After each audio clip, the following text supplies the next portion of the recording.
So I would say that there are probably not any services that are fit for all.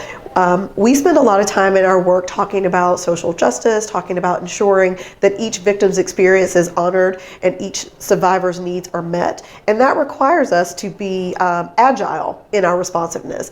And it also continues to remind us that those implicit biases sneak up in the most inopportune times, in very odd places as well. And so we have to remind advocates that we're human beings. And human beings mean that we have those implicit biases as well. And quite frankly, if we're all honest, there are always things that we have judgments on. And so for me, we are working towards saying and owning our own biases and owning that each of us have judgments, because the sooner we own them, the more likely it is that survivors' needs are met. And that's, I tell people all the time, it's hard to speak around congruence, but we are not one-dimensional human beings. We have the capacity to hold many truths. And so what I'm asking people to do is hold the truth that we're human beings, and to hold the truth that we also at the same time are compassionate and empathetic and committed to ending sexual violence.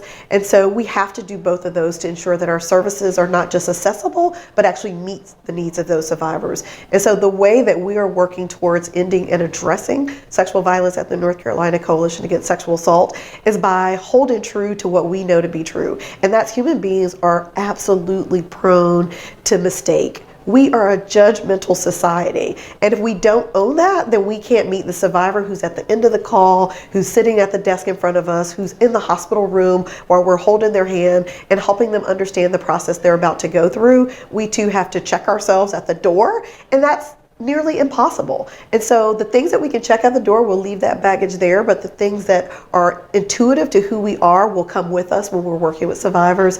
And this work is really about holding our own selves and our own truth while holding the survivor's truth as well. And I think that that's hard, and we don't often talk about our own truth, but we come to this work either as survivors, whether that's directly or indirectly. And so we're holding our own stories when that survivor is sharing their stories. We're holding our stories when we're talking about how to prevent first-time perpetration.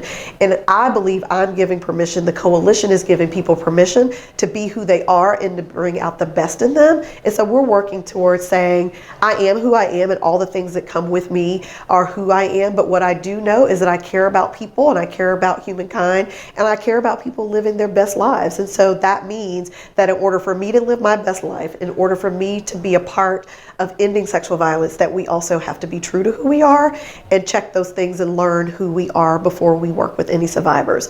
And I'm calling out a big question for the folks who are working with NC CASA and working across this globe, is that we like to pretend that we are just here one-dimensionally as an advocate, and we're not.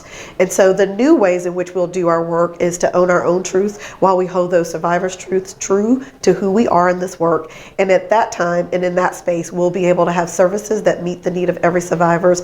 And also at that time, and I do believe we have the ability to prevent sexual violence in this world, not just in this country, but we have to acknowledge why sexual violence happens and why we allow it to continue to happen. And that's the work that we're here to do, is to prevent it and to prevent first-time perpetration. We must own who we are and our own stories and address them accordingly.